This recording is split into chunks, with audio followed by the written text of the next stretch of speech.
all I've ever wanted to do since I was 12 years old. And wow, I can't believe that I get to do it. I'm not a big fan of talking about me. That's just the way I am. But go ahead, ask me more questions. One of my mentors said, Greg, if you get into this business, you will have a front row seat to life. It's very humbling when people trust you to tell their story. But I think when people understand that you're actually listening and that you actually care, which is what I try to do every single time, they're more than willing to share their story. The first is always thank you for listening. Thank you for giving me a voice. Thank you for allowing me to finally tell my story, especially when we've been doing stories about vulnerable populations like the elderly, who oftentimes they don't really have a voice, and they finally feel like someone actually wants to hear what they have to say. That's what's important about this job, is to be able to get solutions for people that have no one else to turn to but need that help. That's what's so cool about this job, is that you can actually have an impact. You can affect change, you can impact people's lives.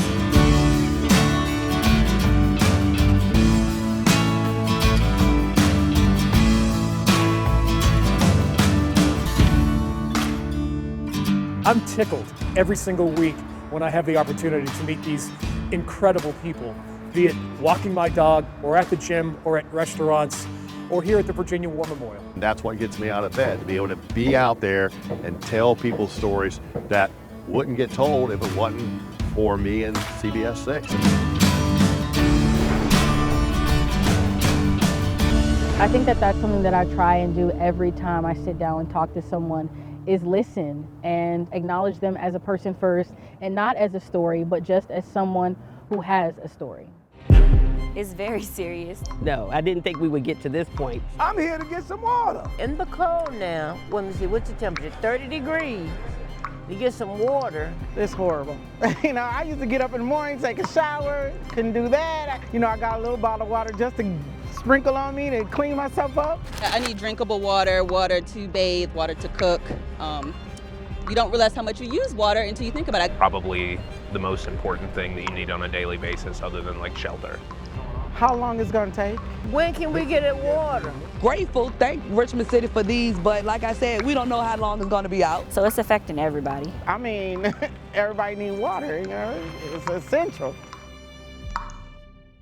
Monday, January 6th at 7:30 in the morning, in the midst of a winter storm, a power outage occurs at the City of Richmond's water treatment plant off Douglasdale Road. Backup generators turn on, but officials say a separate battery backup and a redundant system both fail. That causes critical damage to the IT system that is the brains of the whole operation, and also leads to the filter gallery valves getting stuck, allowing water to flood into the basement where the equipment is located. And so over the course of the morning, that's when that water level started to rise. And so our folks were in there, they were setting up pumps, they were trying to pump that water out. By 9:39 a.m., power has been restored, but a crisis is emerging. Henrico and Chesterfield counties choose to disconnect from the plant, preserving water for the city. For the next several hours, crews work to get the plant's computer and mechanical systems back online. Richmond City officials begin to think about issuing a boil water advisory, but hold back, hoping that it is not necessary. But they soon realize the reservoir is dropping quickly and water consumption is increasing. In parts of the city, people begin to notice major issues with water pressure. We got some water bottles just in case, just we had them. By 3 o'clock, rumors are swirling on social media. Richmonders begin flocking to local grocery stores. Bottled water disappears from shelves. 4:26 p.m. The city announces an immediate boil water advisory, something that has not happened in Richmond since Hurricane Isabel struck. Did DPU do everything it possibly could to prevent this crisis ahead of the storm? For example, did they test the backup systems before the storm? Did they ensure the reservoir was at 100% capacity? Was the plant being powered at 100% power capacity by both power sources? And essentially, was there a proper preparedness plan in place for this storm? I'm day 6 on the job. I'm not sure that I can answer that in any detail. I do know that our operation, on an annual basis is going through preparedness exercises. So that will also be a part of our after action report, looking at when was the last time that we, tested on a potential outage, what is our regular rhythm for testing battery backups.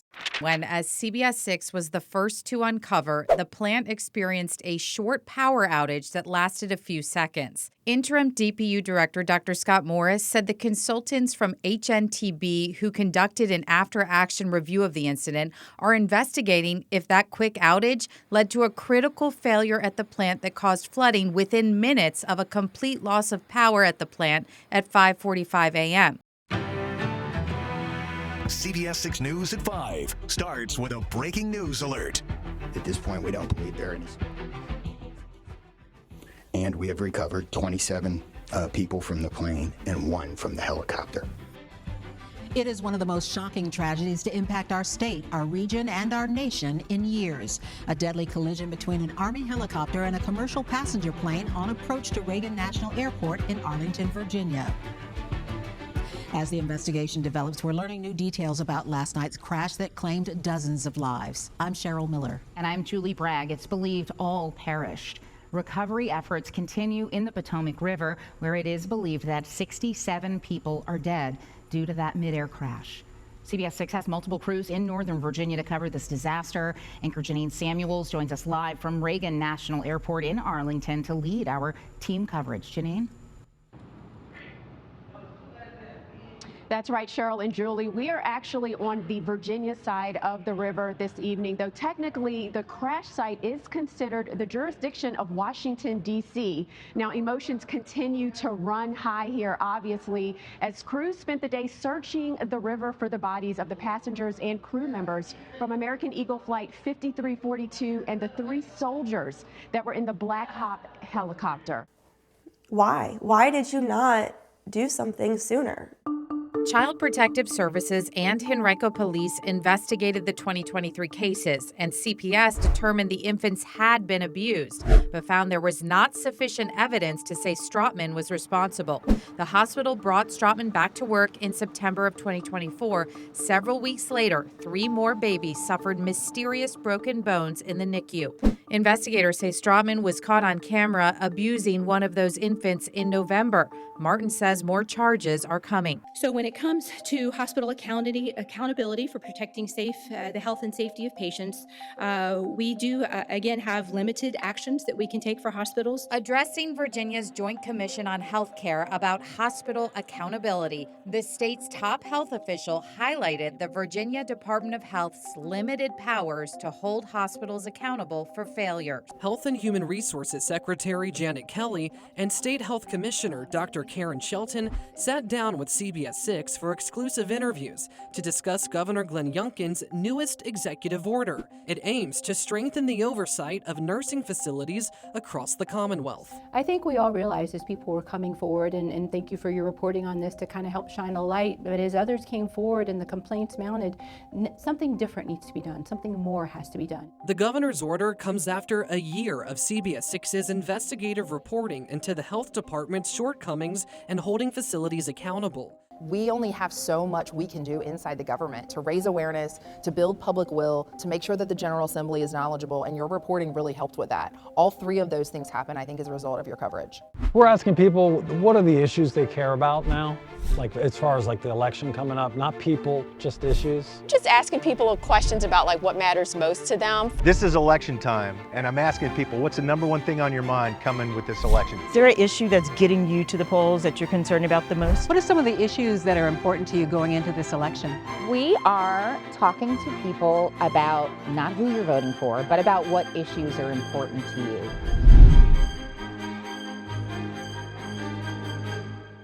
To the Capitol, where our Bill Fitzgerald is field anchoring our coverage. And Bill, we only have a couple more hours until those polls close.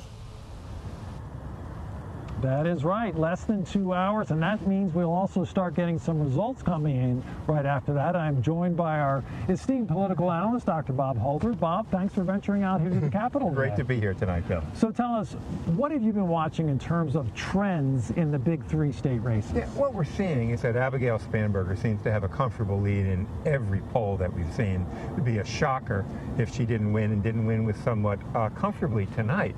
At the same time, she's running ahead of her 2 ticket mates, somewhat ahead of Ghazala Hashmi, a lot of head we've seen with Jay Jones. And that may be the big race tonight that everybody's going to be watching. Right near the entrance of the hospital.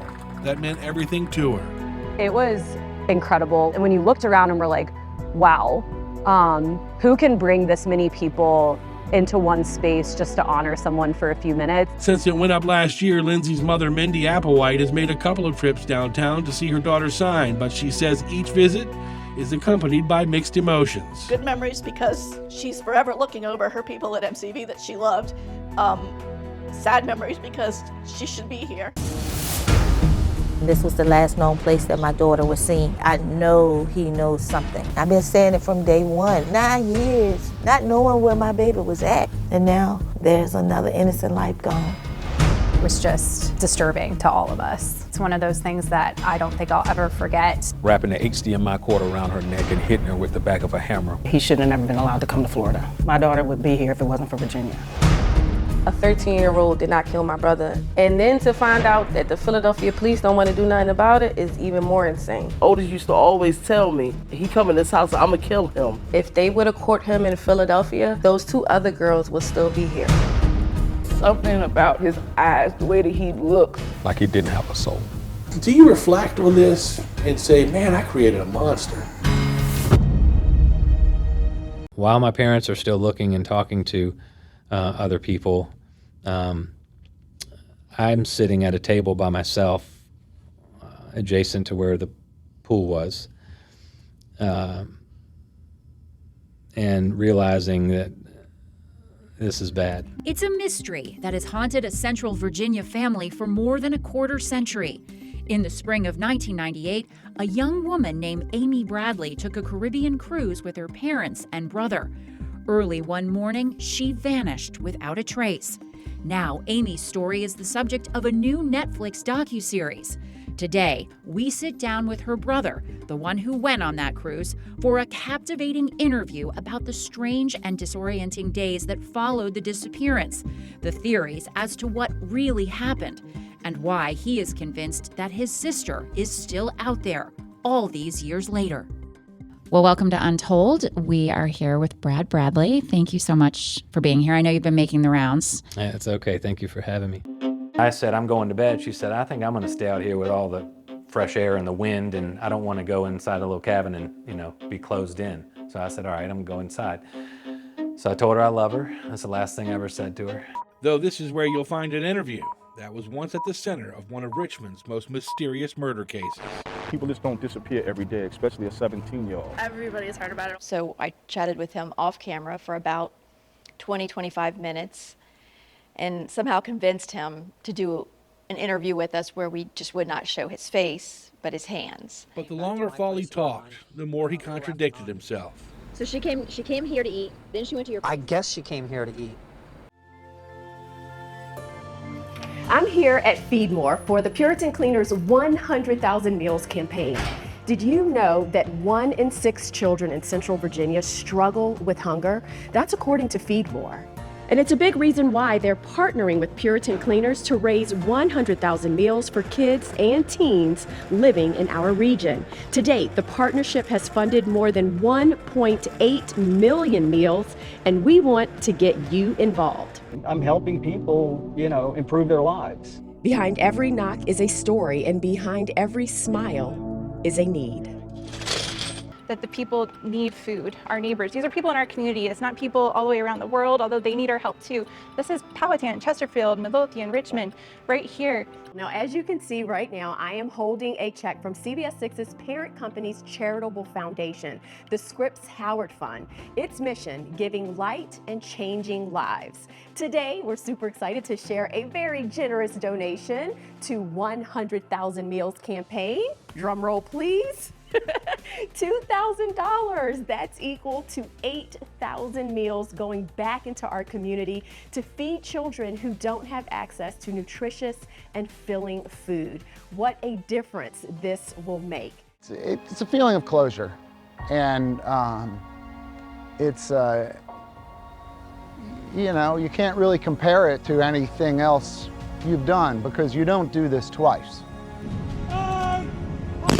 Arlington National Cemetery. He answered the call of duty, not for accolades or glory, but because he believed in something greater than himself. The final resting place of more than 400,000 service members. On this day, 20-year-old Hubert Yeary finds his way home. And it's that sacred commitment made to service members that went off to war and have not come home, that we, the United States, are still looking for them, still finding them, and more importantly, reunited them with their families here on American soil. Sir, on behalf of the President of the United States Army, and the grateful nation, please accept this flag as a symbol of our appreciation for your loved one's honorable and faithful service. For Heroes Among Us. It's extremely poetic. It's something out of a book. It's magic that's happening in real life. I'm Greg McQuaid. And that's a wonderful opportunity and an honor. CBS 6 News. Okay. It's how he creates. Come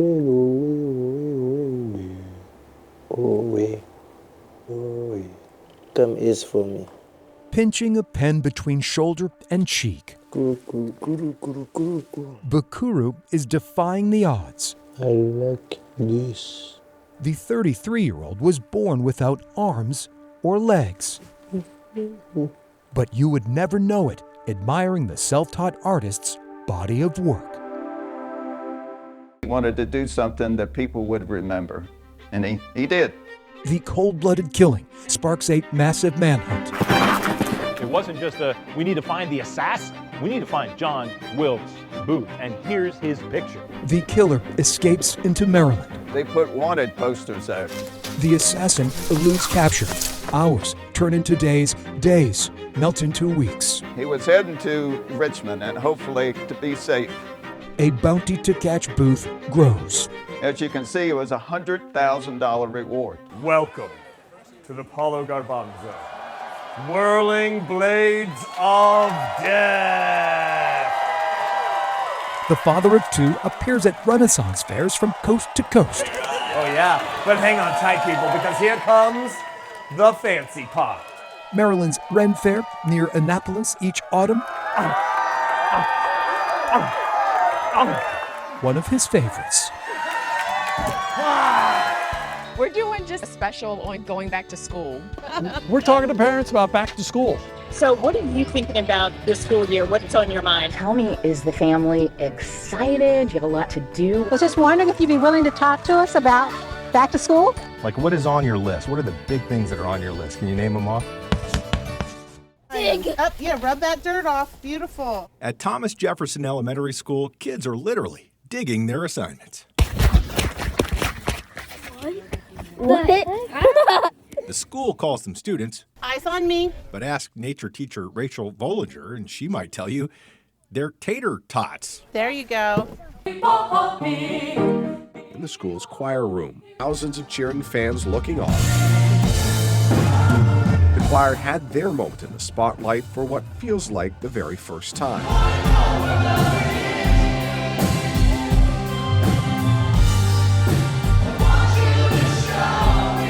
You don't realize the excitement of it all until you're on stage. Yes. It was literally probably one of the most amazing things I'll ever do in my life. Yes.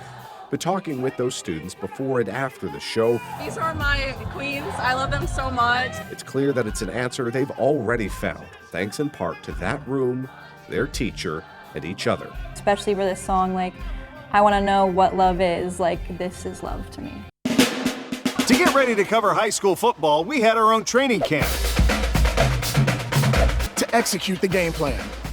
Our 31st season, Friday nights on CBS 6 at 11:15.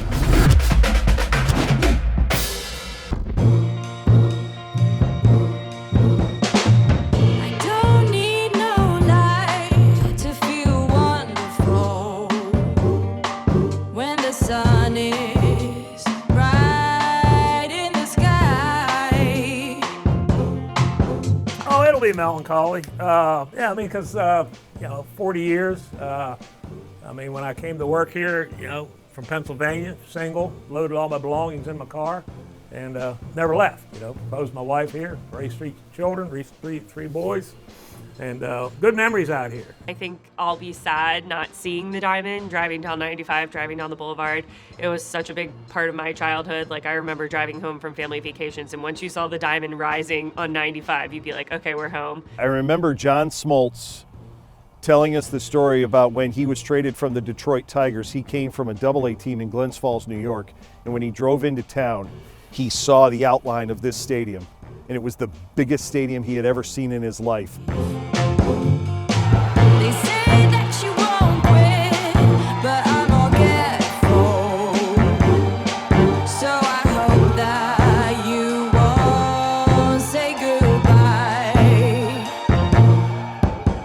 I don't think I've ever been more proud of anything in my life other than my family.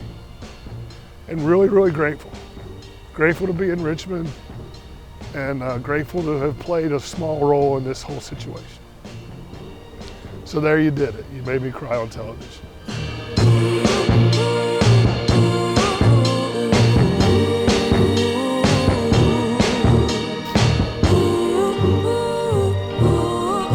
Boom. CBS 6 Sports live out at Richmond Raceway, where they're holding their Track Laps for Charity event, something they do every year to benefit both Victory Junction Gang and Richmond Raceway Cares. And so, since they let you come out and drive your own car on the track, we thought we'd borrow Storm Rider from the weather department and take it out on the track. Our biggest thing right now is compete.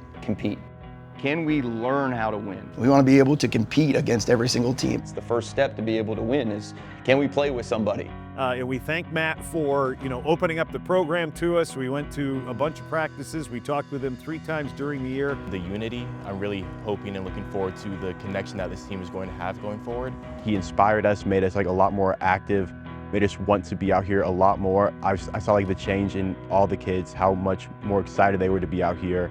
Unfortunately, they didn't win a single game this year. They came close a couple of times.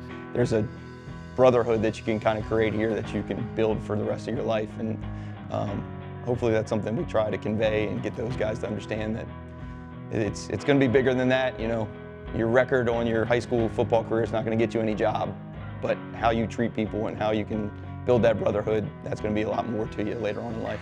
So we like to tell the stories where, would anybody have done 3 stories on Clover Hill this year? No, probably not. But it's a compelling story because these kids still came to practice every day. They still laced up every Friday night. They still wanted to go out there and compete and try to do their best. Made the time for us to talk about the season, talk about how they were getting through it, what kind of changes they were making, where they saw improvement, and where they hope it will lead the program in the future. And once again, let's give a big round of applause to the class of 2026.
Welcome to the RVA Sports Awards, live from the Altria Theater, presented by Rosie's Gaming Emporium and Colonial Downs. Now, your hosts, CBS 6 Sports Director Lane Casadante and Richmond's own Kelly Lemon.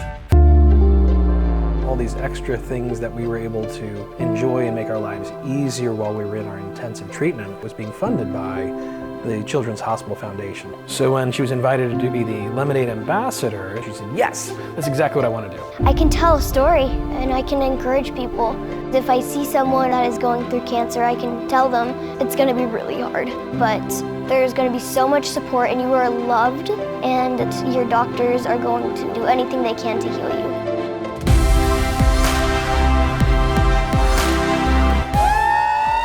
$10,000. It's amazing. Happy birthday, dear Ava.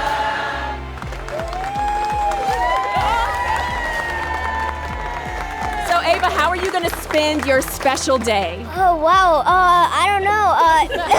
Lemonade stand, definitely. Okay, I love yeah. From our backyard to yours. The CBS 6 Weather Authority. From our studio and backyard to wherever you are. Recently, I was blessed with the opportunity to meet a couple, Renee and George. They met while they were doing music 40+ years ago. I liked her singing. That man, I have not found an instrument he cannot play. Played many years ago and many adventures. The sad part about the story that we were doing was that George was diagnosed with a terminal cancer. We'll be fortunate to have him till Thanksgiving. But their spirits were both amazing. Renee was throwing a party for George to celebrate his birthday, and she wanted to cover the entire backyard with Christmas lights because George was originally supposed to be able to take his grandchildren out to see the lights. He would be too sick to go, and I said, since he wanted to show you all the lights, let's bring the lights to him. Now we know that I love a story in which we can try and get someone something that they need. So we shared Renee's story. Anywhere we can put lights, they're gonna be. I was hoping and praying that the community poured out, and they did that exactly. And to have all these people coming together shows me their love for me. It's beautiful. Happy birthday, dear George.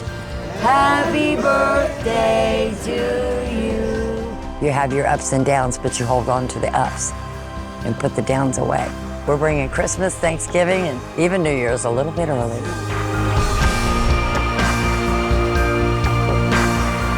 It's a wonderful life. These are tears of joy, not sadness. I'd rather be tears of joy. But anyway, that's kind of my story, and I'm sticking to it.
Thanks for watching the Dominion Energy Christmas Parade. Yeah, we actually are just a little over a half a mile away from the Children's Hospital of Richmond. Obviously, we will be there to sign off a little bit later on, but right now, we're going to pass it on over to Greg. Greg, how's everything going with you? Oh my goodness, it's the moment we've all been waiting for. Who is excited to see Santa? Let's go! Ho, ho, ho! I see Clifford down there. He has been able to see Clifford. Clifford said hi to me. He's so excited to be able to be up with all of his friends, be up here with other kids who experience the same thing he does. Look at that. Being able to have such an incredible place to come and watch, and then to be able to be impatient and be able to experience it too is just, even if it gives them that little bit, even if it's 5 minutes, it's well worth it. So thank you to everybody.